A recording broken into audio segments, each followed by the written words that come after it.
Thank you for clicking on the video. Welcome back to the channel. This is your review for the Married to Medicine Season 12 Reunion Part 1. Oh, my stomach.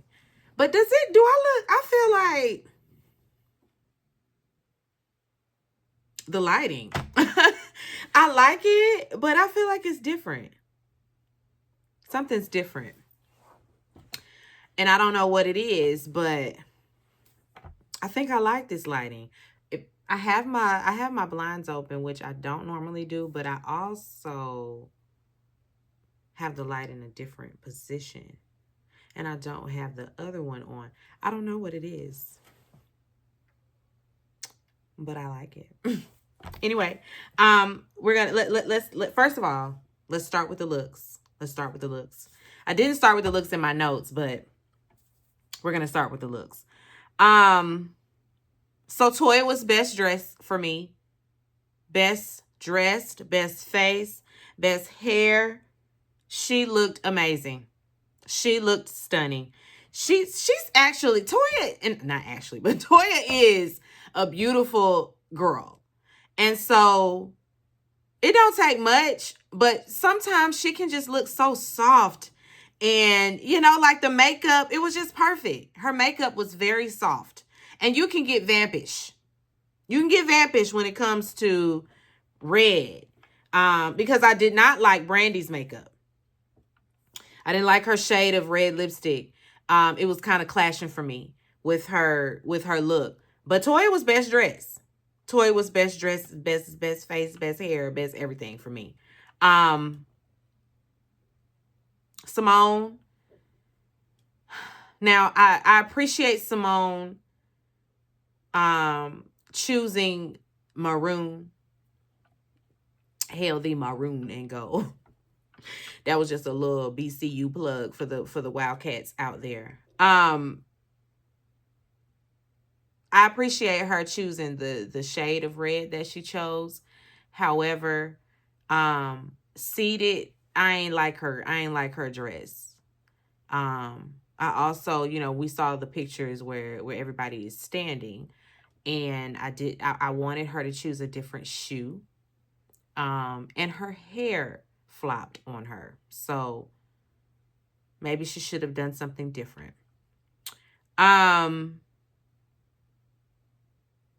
Mimi, she looked futuristic. I see the vision. Close up, all of this was looking kind of costumey. And I didn't like her earrings. Her earrings also looked like costume jewelry. And nothing is wrong with costume jewelry, but but I know you ain't gotta wear costume jewelry. And when it comes to the reunion, and you know what? I take that back. Let me backtrack. Let me backpedal and pussy pop. Ain't nothing wrong with costume jewelry down to the reunion. Just get the right pieces. Them weren't the right ones. I think maybe a statement type of stud, or one of the earrings that go up your ear. But whatever. Not those.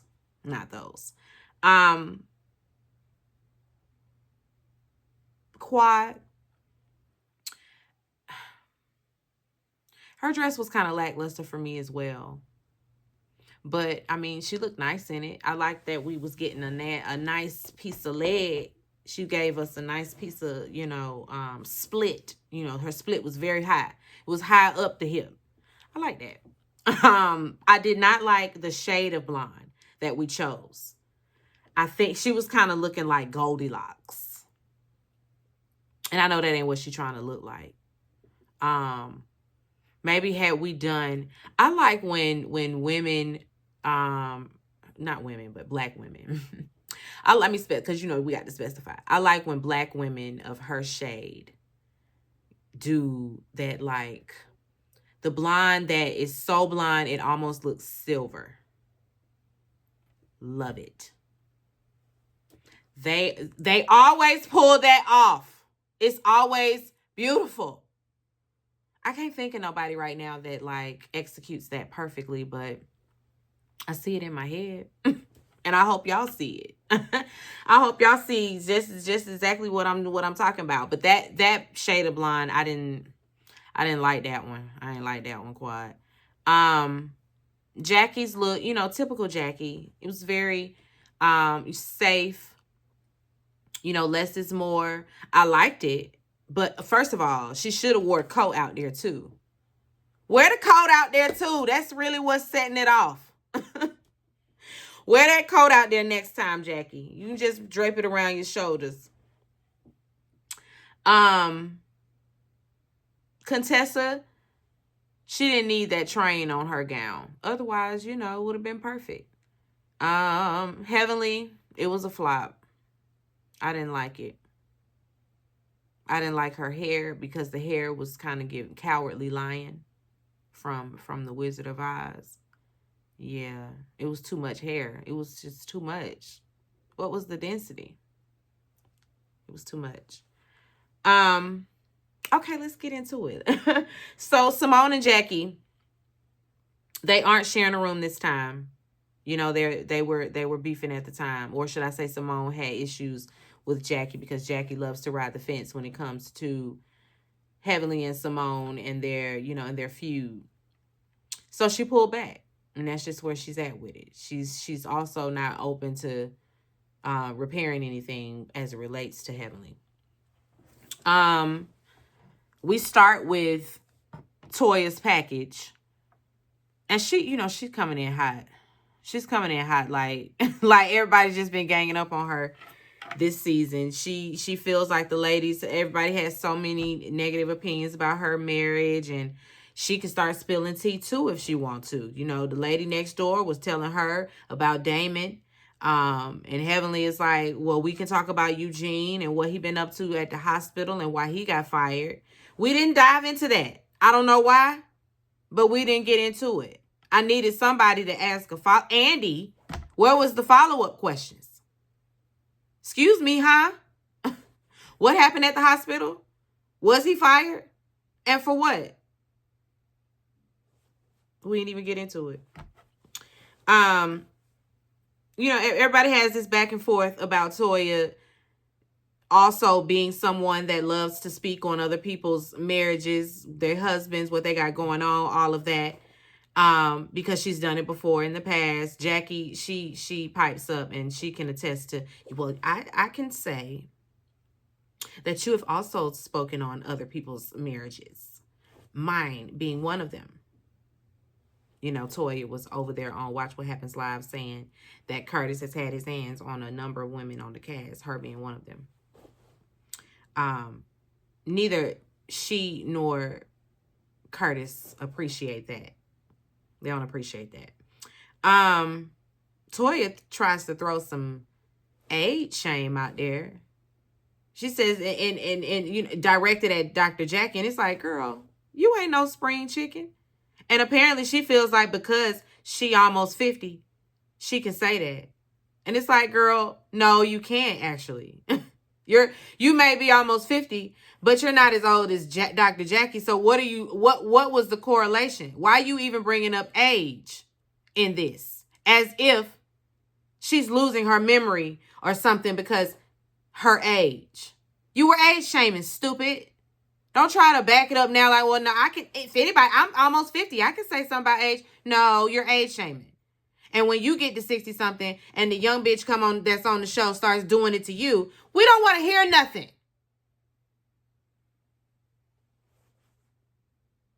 Toya and accountability. That's accountability over there. Toya's over there. It's always, well, you do it. Well.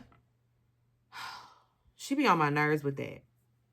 She really be on my, she is notorious for trying to call somebody out on not being accountable. But when it comes to her accountability, it's always an excuse.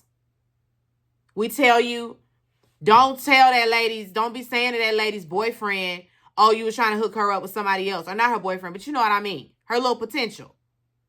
We tell you, you broke girl code. You say, oh, well, I mean, I'm not a teenager anymore. Listen. All you got to do is say you wrong in certain when you wrong. When you wrong, you wrong.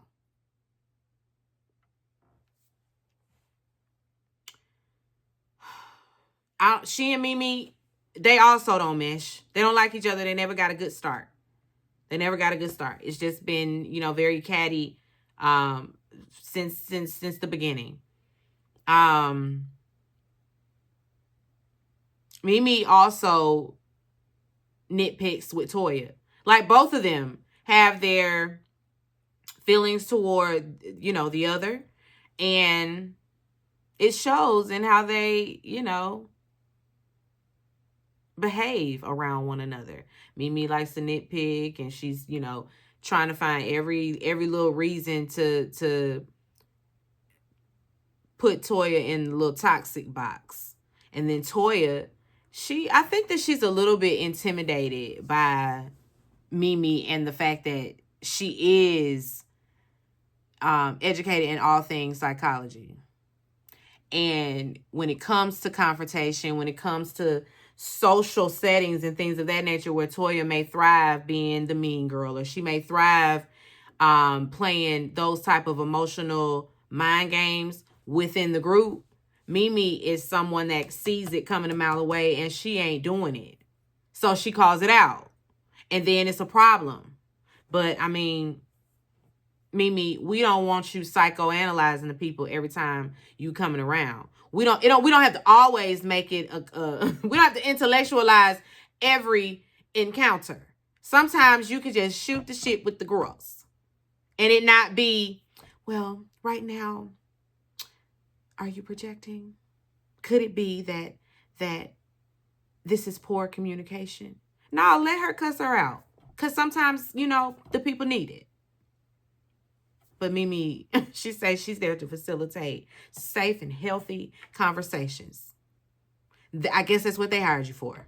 Maybe that's what they hired her for. I don't know, but the people say if we want to go to the therapist, we're gonna call the therapist. We'll get you on you during the work hours. Okay? But when it comes to working over here on this show, please don't do that.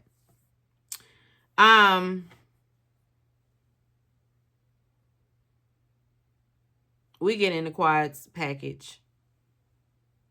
She and King broke up. We already know that. It was mutual. They just were not aligned. Toya is still in communication with King. It's going to be an issue. Quad said, "You're still speaking with my ex?" Yeah, girl. They still speaking with your ex, girl. Taking pictures and posting them and everything. And Toya's very petty for that, because why would you even do that? See, that's what was going on when it came to Sweet Tea and Greg. They did the same thing then. Y'all be trying to poke at Quad, and then when she come out swinging and fussy, don't say nothing, because you being messy. It don't really matter who you friends with, but come on. The posting the pictures and all of that, like y'all just that was very much. Anyway, she say that Kurt and is it Kurt or Kirk? I think it's Kurt. Kurt and Eugene, they've developed their own. They have a budding friendship. Child, okay. Anyway, he wanted to be there too. We wish him the best. He was unable to come. We wish him the best though. Quad, she does the storyline conversation. This was not for a storyline. She loved that man. She absolutely loved that man and wanted to be with that man and wanted to have his child. So, no, it wasn't a storyline. Simone wants to know why she would go through the IVF process when they already couldn't agree on whether or not he was going to move into her house. They already had, conversations on screen where they disagreed, and what they were talking about was something very serious as it pertains to a relationship and being together and joining your lives together. But y'all gonna go have a baby and y'all can't agree on this type of stuff, like where we gonna live and all of that. You can't agree on whether or not you want to be married or not. Yeah, there was some confusion. There was some confusion. She says that she was open. She's still open. Quad said she's still open to the motherhood journey. So just stay tuned. Angel and Brandy, they joined the stage. We talk about Brandy's birthday dinner. Brandy is on Contessa's neck. And I guess rightfully so, because she said, and I don't know why she was on her neck this much, especially if she just said out her mouth that they had to have a conversation, because she, watched it, and she, heard some of the things that Contessa had to say on the hot mic, while Brandy might have been down at the other end of the table, not privy to any of it. And she was very aggressive. And I'm like, but if you had the conversation, why you got all this smoke right now? I guess you had to show us what it was. Guess she had to show us she ain't no punk. Yeah, I had to talk. Me and her had to have a conversation, because I heard some of the things that she was saying. Contessa's like, whoa. Contessa couldn't even get a word in, but Contessa, girl, you was also doing a lot at the party, but it was because y'all was really rubbing it in. I think we forgot that. Nobody mentioned it, but I'm gonna mention the fact that when Contessa arrived, no, even before that, you and Heavenly, and I forgot who else was sitting there, were discussing the fact that Contessa's husband did not throw her a birthday soiree. And you guys had a nice little kiki about it. Then, when you all get there, Contessa's there, we're sitting down, we're getting ready to eat, we're having a great time. All the conversation is, oh my God, my husband is so great because he was throwing this party for me. It was really a lie. Y'all was laying it on thick. And so, Contessa, with it being off the heels of her own party she had to throw for herself, yeah, she was in her feelings a little bit, and she gave y'all what y'all was giving her. Y'all were giving her, look what my man did. Heavenly, look what her man did. Scott didn't do that for you, did he? That's what y'all was giving her. And so she gave, oh, this little shit? Yeah, I mean, if he had given me chicken wings down to the mall, I mean, I wouldn't even want that. So it was, a tit for a tat. It was a tit for a tat. Anyway, moving on.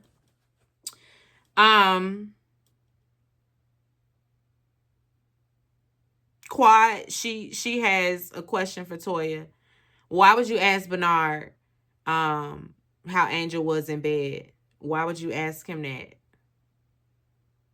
I forgot what she said. So it was really irrelevant. Anyway, Mimi's package. We all empathize. We all empathize with Mimi and her motherhood journey, and because it is going to be continuous and ongoing. Because she is not just because she's a special needs parent, because motherhood is forever anyway.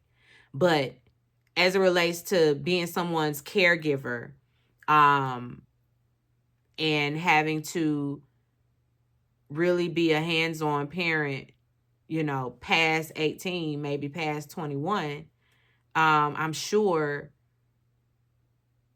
they are continuously mourning the idea of what they thought motherhood and fatherhood, parenthood would be. But, we all empathize with Mimi and Steve. And I appreciate them bringing all of it to the television screen. Because as she said, this is the life for a lot of people. And a lot of people are, I'm sure, very appreciative of them being this vulnerable and showing us, giving us the insight that they've given us, because it's also going to give us a little education. I'm sure she's going to give us plenty education. Bring Mimi and Steve back next season. Thank you very much. I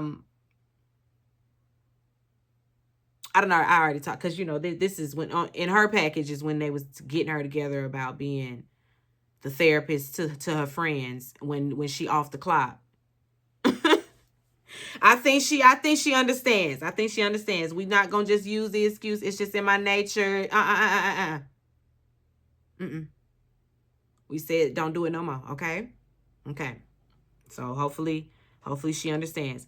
Toya has a moment, and Toya can be a sweet girl sometimes. She can do it. You can do it, girl. And she, gives Mimi her things for being a great mother and being the great mother that she is, and showing us how passionate she is, about mothering her son. We love to see it. We really do.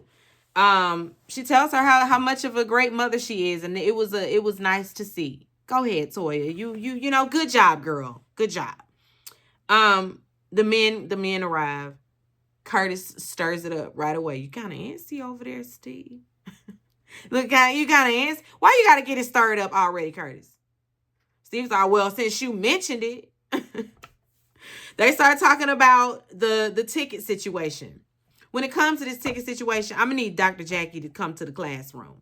We gotta pull Dr. Jackie into the principal office so that we can figure out what really happened. Did you tell them people that they were sitting at your table? Maybe we're gonna get into it with the ladies. I don't know, but I need Dr. Jackie to tell us what really happened, because they're saying that they were guests of hers, and if so, they didn't need to buy no ticket. Now, if that ain't what it was, then hey, y'all should have been buying a ticket. Y'all should have been buying a ticket. You should have known that if you at least came to the function and you weren't guests at someone else's table that was already paid for, that you was gonna need to come up off the $150 at the door or prior to or something. But see, we need Dr. Jackie. We need Dr. Jackie to the front so she can tell us what was really going on. Because Steve's standing on the fact that he was never told to buy no ticket. Eugene asked, why? Well, I'm shocked you was even there. Why was you even there? You said you was out. He said, well, I ain't there to support you. I'm there for the cause. So that's why we showed up. They start going back and forth. Eugene, because Eugene says, I don't think you do, because Eugene like to talk to people like they stupid. I don't know why. Sometimes he does this. I would like to think that you're not someone who would justify bad behavior. And Steve is like you justify bad behavior all the time with Toya? And now everybody's like, hey, don't bring the wives into it. Don't do that. Please don't do that. Eugene say, don't buck up at me. Don't point your finger at me. Eugene, come on. I got my money on Steve, okay? We're not scared of you, Eugene. You are not intimidating, like not in that way. Not in that way at all. We might be scared you gonna get some good lawyers, but I mean, that's about it. That's about it. Eugene start cussing.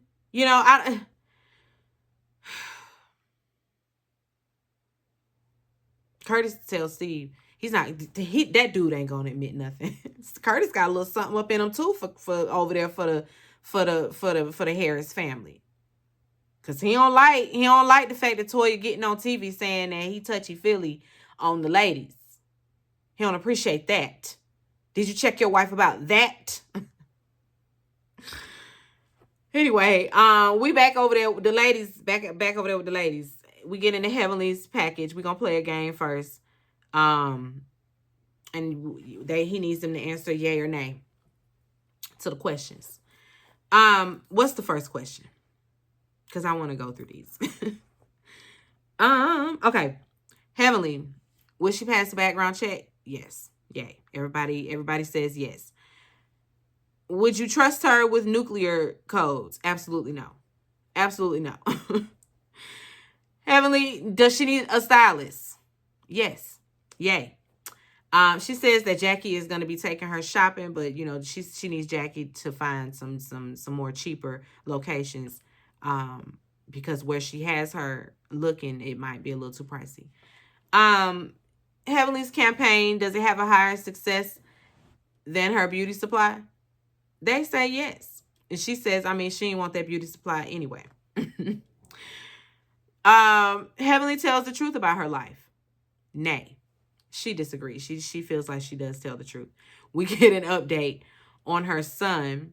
She says that he had a mental emergency, and I'm not sure whether or not she hasn't been in conversation with him, so she's definitely talking about the incident where the police had to be involved and he was arrested and all of that. But now she's saying that he had a mental emergency and he was at the hospital. And great thing that he was at the hospital, where the people knew Dr. Damon, because the police didn't need to be involved, or because she's trying to get back to her talking points in the campaign, which is the police reform. And the police not having enough, or should I say that they don't have adequate training when it comes to differentiating between someone having a mental episode and someone on drugs or someone being criminal. They don't know. And when you Black, they really don't even care. They're not trying to make any differentiation between anything. It's just, oh, you Black, oh, aggressive, put him and throw him in jail, criminal, And so she's appreciative of not appreciative, but she recognizes the privilege that she has, with them being affluent doctors. Not everybody has that privilege. There are some Black boys that will be thrown right in jail or killed having a mental episode. So that's what she's all about. I think that's why we got that story, because it was like, but I thought he was arrested and put in jail. I thought he was arrested. What are we talking about? I don't know. Anyway,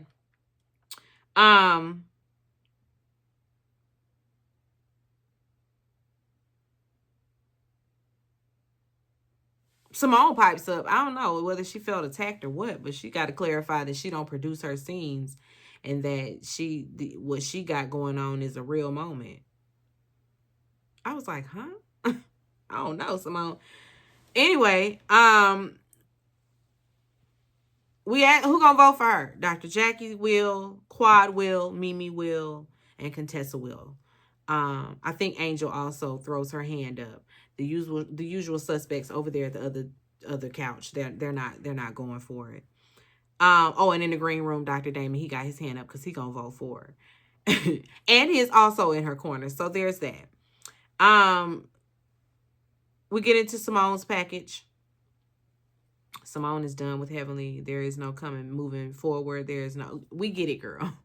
We get it, girl. We know.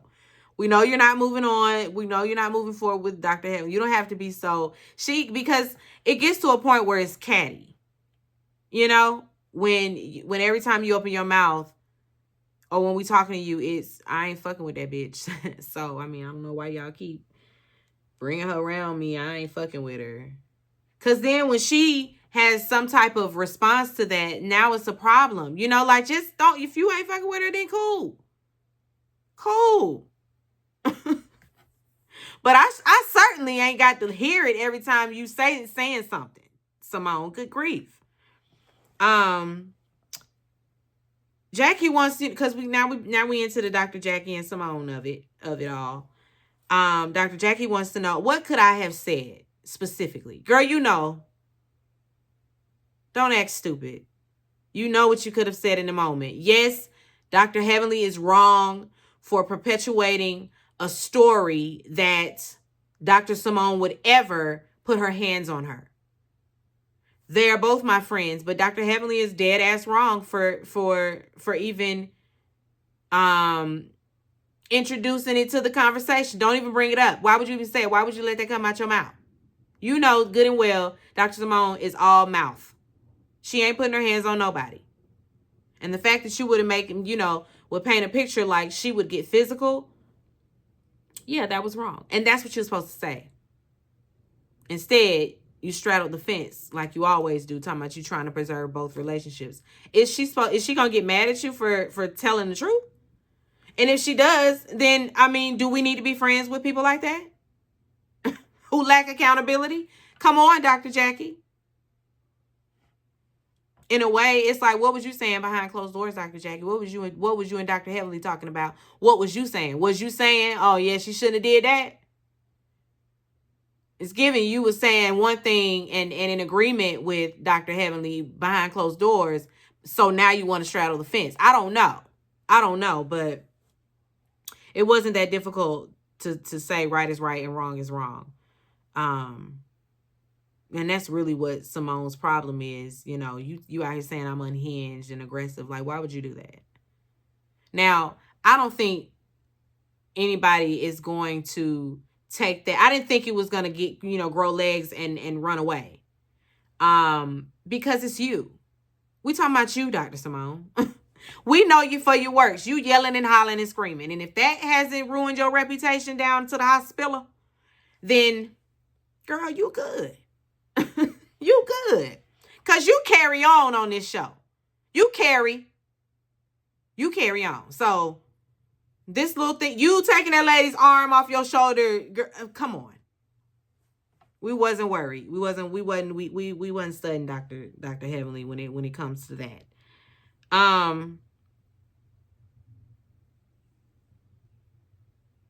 That's where we end out with Simone saying that they will never get back together again. Take my word for it. Never, ever, ever. She ain't fucking with her. She done. Until next time. And you already know we done seen the full whole episode already over there on the TikTok because of the sneak peeks. Why the sneak peeks got to be 15 damn minutes long? The sneak peeks be too long, showing me too much. It's not even a sneak peek no more. I know what's going to happen next week. I already done seen the full conversation with the men folk when they get out there. We done seen that. Why y'all be showing us so much? Anyway, that's it. Let me get off of here. I'm hungry. Be sure to rate, comment, and subscribe to the channel. It's Call Me Busby, and I'll chat with you later. Peace and light.